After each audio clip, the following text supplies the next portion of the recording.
ഒരു 50 കിലോമീറ്റർ താണ്ടിപ്പോയ ഒരു കേക്കാട്ടോ ഇത്. ഒരു ഹോളി കമ്മ്യൂണിന് വേണ്ടിയിട്ട് എൻ്റെ അങ്കിൾ മറ്റൊരാൾക്ക് വേണ്ടിയിട്ട് ഓർഡർ ചെയ്തൊരു കേക്കാണിത്. 3 കിലോ വൈറ്റ് ഫോറസ്റ്റിൻ്റെ കേക്കാണ്. അങ്കിളിന് ഓരോരോ ഡിസൈൻ കാണുമ്പോഴും അതുപോലൊക്കെ വേണമെന്ന് ഭയങ്കര ആഗ്രഹമായിരുന്നു.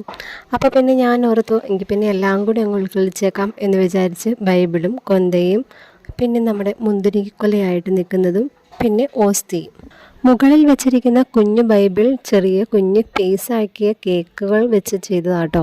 പിന്നെ അതിലുള്ള കൊന്തയും മുന്തിരിയും എല്ലാം ക്രീം വെച്ച് ചെയ്തതാണ്. ചെറിയ ബൈബിളിൻ്റെ മുകളിൽ ഞാൻ കുരിശൊക്കെ വരച്ച് സെറ്റ് ചെയ്തപ്പോൾ അതത്ര ഭംഗിയായിട്ട് എനിക്ക് തോന്നിയില്ല. അപ്പോൾ ഞാനത് കുറച്ചും കൂടെ ചേഞ്ച് ചെയ്ത് മുകളിൽ പൈപ്പിംഗ് പോലെ വെച്ച് ഒരു കുരിശും കൂടെ വെച്ച് ഗോൾഡൻ കളർ കൊടുത്തു. പിന്നെ കൊന്തയ്ക്കും അതുപോലെ തന്നെ ഗോൾഡൻ കളർ കൊടുത്തു കേട്ടോ. അപ്പോൾ ഒരു ലുക്കൊക്കെ തോന്നി. അതവിടെ എത്തുന്നത് വരെ മനസ്സിൽ ഭയങ്കര ടെൻഷനായിരുന്നു. പക്ഷേ എന്തു പറയാനാ, അതിൻ്റെ മുകളിലത്തെ കുഞ്ഞു ബൈബിളിൻ്റെ മുകളിലത്തെ ഭാഗം പോയായിരുന്നു.